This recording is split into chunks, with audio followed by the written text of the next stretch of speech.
Well, welcome back to Harvest Log. It's July the 28th. I think it's about day 9 of the harvest. I've lost track slightly if I'm brutally honest. I'm just trying to look on my phone now and trying to correlate between YouTube and my phone. Wasn't quite working, so forgive me if I'm a day or two out. I will try and get myself back on track in due course. The oilseed rape harvest is back on. We've had a couple of days rain delay, which has meant sort of some maintenance and catching up of toppers and bits and pieces on Saturday. And Sunday evening we got combining about sort of 5 o'clock tonight. The moisture was about 10.5% when we got going, and we're probably about down to about 9% now. So this will blend in really well with the quite dry oilseed rape that we were cutting before. This is my previous sort of nemesis block of oilseed rape.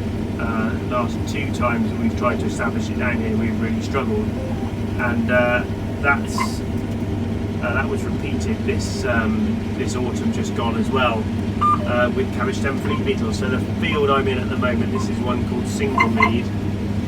We're right down by the A46, the roundabout by Teddington Hand, and it got annihilated by flea beetle and a bit of slug last autumn. That's a variety called Elgar. So we re-sowed it about the 4th of September, having lost the first lot of drillings to the flea beetle. So it was a bit of a mystery really as to see how this field was going to perform. And actually it's done remarkably well. With the block is running at about a 4 tonne a hectare mark, sort of over the weighbridge, and so very happy with that, considering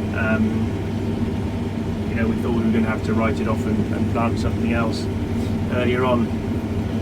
What has been disappointing with this year's rape is up on the hill we had some verticillium wilt in that crop of Exalt, which meant that it was probably running at about 3.1 tonne a hectare. So it looked a much better crop than that, but actually when you got in there you could see a lot of the stems were quite badly diseased. And where we're cutting at the moment, we're in the middle of a sort of a biological trial here. So what the plan has been to substitute some of our synthetic inputs, like nitrogen, for some biological products, to try and reduce the environmental impact of our farming operation. That's also reduced the costs that we have to spend on the actual growing of the crop. So although the yield is slightly down on the rest of the field, it may well be with the savings in input costs, the actual margin is about the same.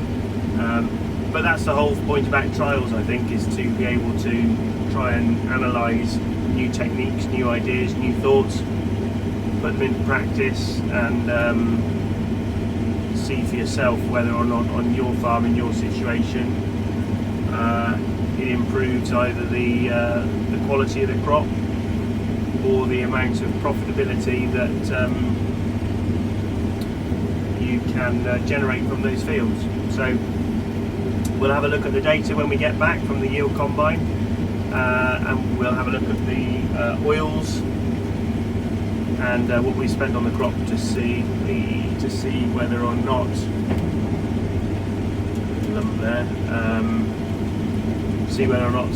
it's been a worthwhile experiment or not.